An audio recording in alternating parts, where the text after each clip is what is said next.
Bonjour à toutes et bonjour à tous, nous voici pour une nouvelle saison scolaire. Donc je vais commencer quand même par souhaiter à mes viewers qui ont retrouvé l'école ou l'université bon courage et bonne rentrée. J'espère que cette année va vous être enrichissante et profitable. Et ma foi, pour les travailleurs aussi, je vous souhaite quand même bonne année, il n'y a pas de raison. Et que voilà, rempli de bonheur, de joie et de plein de bonnes choses. Donc pour commencer cette nouvelle saison, j'ai dit on va recommencer les vidéos d'une série qui marche bien, comprendre comment marche Internet. Je me suis dit que j'allais aborder les VPN, donc Virtual Private Network.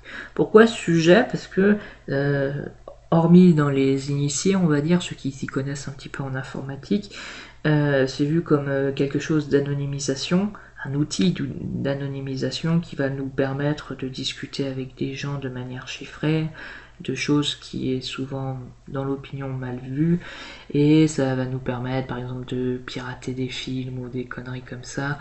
Il faut arrêter que les gens psychotent. Le VPN, c'est quand même quelque chose, une technologie qui est extrêmement pratique, essentiellement dans le milieu professionnel. Et je me suis dit qu'il est temps d'expliquer à ceux justement qui potentiellement ne connaissent pas le VPN, de leur montrer justement qu'est-ce qu'il apporte, à quels besoins il répond, et que non, ce n'est pas une mauvaise chose. Donc imaginez que vous êtes une entreprise. Vous allez évidemment proposer des services pour vos utilisateurs, pour vous, pas pour vos clients, j'entends vraiment pour vos salariés. Par exemple, un outil de suivi, par exemple, le service qui permet de gérer les congés, le service paye, etc. Vous allez avoir des informations, des interfaces pour vos salariés pour qu'ils puissent saisir différentes informations, consulter différentes informations, etc. Sauf qu'évidemment, ces informations, vous ne voulez pas les publier sur Internet et accessibles à tous. Ce sont des données que vous souhaitez justement garder en interne. C'est tout le principe.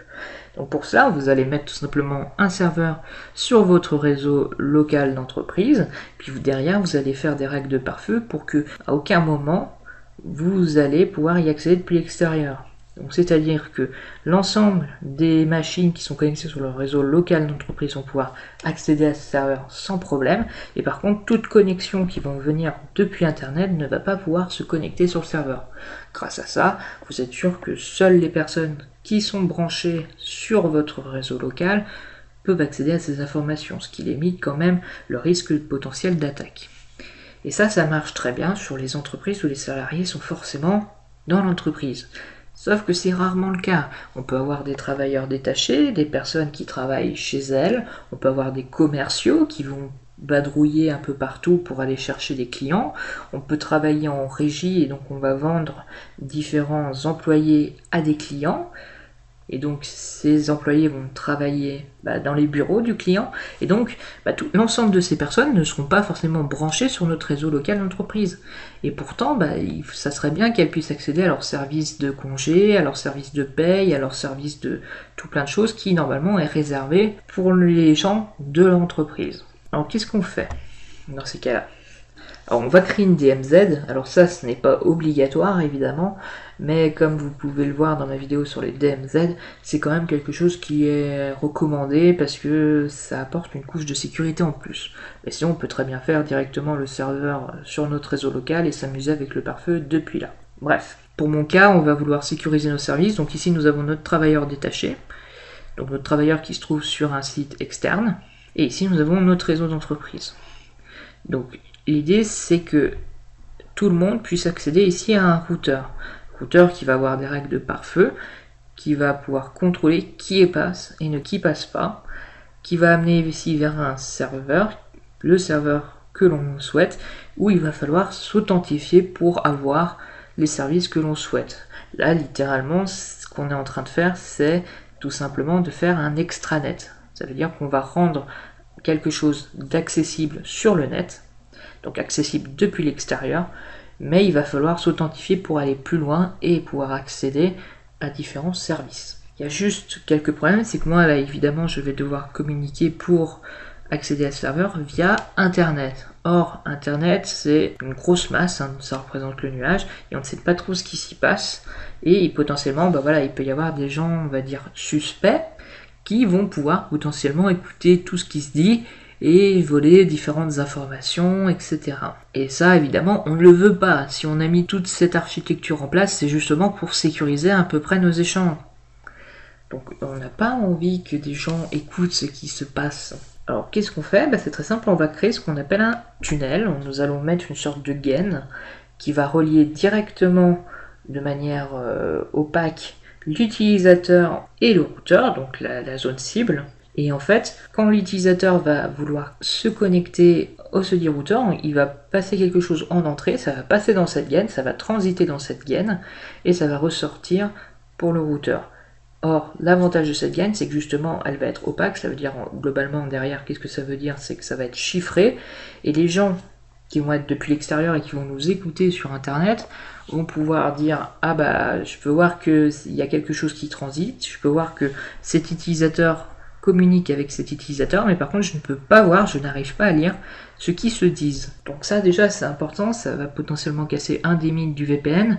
Par définition, on a sûrement des VPN qui proposent un service d'anonymisation en plus, mais de base, le VPN n'anonymise pas du tout. Je peux très bien voir que vous, utilisateurs, vous communiquez avec ce routeur. Le but du VPN, c'est vraiment mettre une gaine, mettre un tunnel qui rend opaque votre communication, et donc c'est le fait que je ne puisse pas lire ce qui transite. Ici, moi, les pirates, ils ne pourront pas lire ce que je dis. Ils ne peuvent pas voir ce que je fais. J'ai resimplifié le schéma, je reviens sur notre architecture, on va dire, globale. Ici, il va falloir que je fasse en sorte que mon serveur ne soit accessible que sur les personnes qui sont dans le réseau local d'entreprise. Et l'idée, c'est que je vais créer un canal sécurisé avec cette personne, et je vais faire en sorte que cette personne soit considérée comme si elle faisait partie du réseau local d'entreprise. Et donc, quand elle va vouloir accéder au serveur, il va y avoir toutes des règles de pare-feu, et le pare-feu va vérifier est-ce que tu es sur le réseau local d'entreprise? Nous on va lui dire oui, et du coup on va pouvoir y accéder. Et donc pour ce faire, on va devoir justement créer ce canal, ce tunnel. Et comment ça se fait? C'est très simple, c'est qu'on va encapsuler nos données, et tout ce qui sera à l'intérieur sera tout simplement crypté. Donc là vous allez gueuler parce que j'ai mis crypté au lieu de chiffré. Tant pis. C'est... tant pis. Bref, on a établi ce lien sécurisé, donc qui va nous permettre de pouvoir échanger nos données sans que personne ne puisse lire, et également de manière inaltérée. Le but c'est évidemment pas que quelqu'un manipule nos données. Donc là on est sûr, on a un canal direct, sauf qu'évidemment il n'est pas direct, sauf qu'il est virtuellement direct. Du coup, ça nous permet de communiquer avec notre réseau interne comme si on était réellement membre de ce réseau interne. Alors qu'évidemment, derrière, on va passer par des tonnes de routeurs sur Internet, etc. On va passer par plein de réseaux, d'opérateurs, etc. Mais c'est pas grave. Virtuellement, pour le réseau, c'est comme si on était réellement membre de ce réseau. Et en fait, ce canal, c'est comme si on avait créé un réseau privé virtuel. D'où le nom VPN. Donc vous avez vu que tout se centralise, l'important de ce système, sur l'encapsulation. Alors comment est-ce que c'est fait? Ça utilise des protocoles de tunneling. Donc tunneling, encapsulation, créer un tunnel, voilà. Il y en a plusieurs. On a notamment le protocole PPTP. Donc c'est protocole point-to-point, je crois, mais je suis plus sûr. C'est un protocole qui est extrêmement utilisé. Pourquoi? Parce qu'il a été développé par Microsoft et que du coup il est compris de base sur toutes les machines Windows. Mais il est vieux, il n'est pas super, blablabla, on peut toujours discuter. Malgré tout, il reste quand même un protocole extrêmement important, tout simplement parce que il est pratique, parce que déjà installé, il y a juste à configurer pour encapsuler nos données. Il y en a un autre qui est le L2F, qui a été développé par Cisco. Oui, je précise quand même, j'ai parlé PPTP développé par Microsoft. Il n'y avait pas que Microsoft, c'était un des grands acteurs, mais il n'y avait pas que Microsoft. Et là, le F2F qui est développé par Cisco, c'est pareil. Cisco, c'est le grand nom, mais il n'y a pas que Cisco. Alors lui, c'est un protocole qui n'est plus utilisé, c'est très simple. Je le mets ici, pourquoi? Parce que c'était un un protocole quand même qui a eu son heure de gloire. Et le truc de Cisco, c'était que justement, ça, sur tous les matériels Cisco, ça allait super bien. Et comme Cisco c'est le réseau, bah voilà, justement réseau, tunneling, ça allait super bien. Puis finalement, on a eu l'IETF, donc l'Internet Engineering Task Force, qui est là pour établir des standards sur Internet, qui s'est dit, bon, c'est très bien vos trucs, mais c'est un peu du propriétaire, etc. Nous, on va faire un protocole qui va être accessible à tous et facilement intégrable, et on va prendre le meilleur des deux. C'est-à-dire qu'on va prendre le meilleur du PPTP, et on va prendre le meilleur du L2F, et ils ont fait le nouveau protocole qui s'appelle le L2TP. Et globalement, c'est ce qui est le plus utilisé avec le PPTP pour faire du tunneling. Globalement, qu'est-ce que ça signifie? Est-ce que vous vous souvenez de ce diagramme que j'avais fait pour, si je me souviens bien, pourquoi est-ce que les adresses MAC sont importantes? C'est ici vous allez avoir vos données, vous allez ici avoir un datagramme IP, et ici vous allez avoir une trame Ethernet ou Wi-Fi pour comment est-ce que vous allez traverser le réseau physique. Bah, l'idée c'est ici je rajoute une couche qui va être une couche d'encapsulation qui va donc varier selon si j'ai choisi le PPTP ou alors le F2L, le L2F ou alors le L2TP. Mais voilà, l'idée c'est que je rajoute ici une couche qui va encapsuler mon datagramme IP et mes données. Et l'idée c'est évidemment que tout ça, ça va être chiffré. De manière, comme vous pouvez le voir, c'est un peu compris dans une enveloppe. Et cette enveloppe, bah justement, elle va être chiffrée. Comment? Et bien justement, c'est là où on arrive à la sécurisation de cet échange via ce qu'on appelle l'IPsec. Donc l'IPsec, c'est encore développé par l'IETF, donc Internet Engineering Task Force, et c'est un ensemble de protocoles qui a été développé pour sécuriser l'envoi de données sur des réseaux. Et évidemment, c'est sur l'envoi de données via TCP/IP, IPsec, forcément. Alors comment est-ce qu'ils font pour sécuriser tout ça? Ça va utiliser un ensemble de protocoles, et notamment le protocole IKE pour Internet Exchange Key. C'est, on va retrouver encore notre système de clés privées, clés publiques. Si vous avez regardé mes vidéos sur comment est-ce que marche le SSH, le SSL, excusez-moi, ça va globalement être pareil. Si on va avoir une clé publique, une clé privée qui va être générée, on va établir une connexion sécurisée. Cela va nous permettre de générer une clé secrète pour de la cryptographie symétrique. Et ensuite, bah, en fait, on va tout simplement chiffrer avec cette fameuse clé secrète, ce qu'on a vu, ce qui est à l'intérieur de notre enveloppe. Et ensuite, bah, on va pouvoir envoyer le message. Et évidemment, comme l'autre utilisateur est le seul à pouvoir connaître la clé secrète, c'est le seul qui va pouvoir décrypter. Et donc, bah, les protocoles qui sont utilisés, on va chiffrer avec soit du HMAC, soit avec du AES, soit avec du triple DES.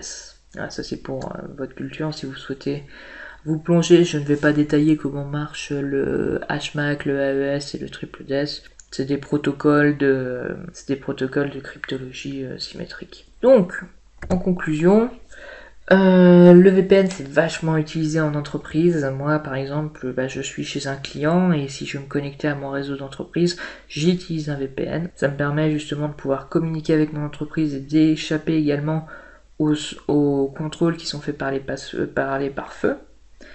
Ça me permet justement de faire comme si j'étais sur le réseau de mon entreprise. Et par exemple, c'est très simple, si j'ai par exemple des sites qui sont censurés chez mon client, je peux malgré tout pouvoir y accéder puisque moi je vais aller sur mon réseau d'entreprise et depuis mon réseau d'entreprise, si j'y ai accès, alors j'aurai accès au site web.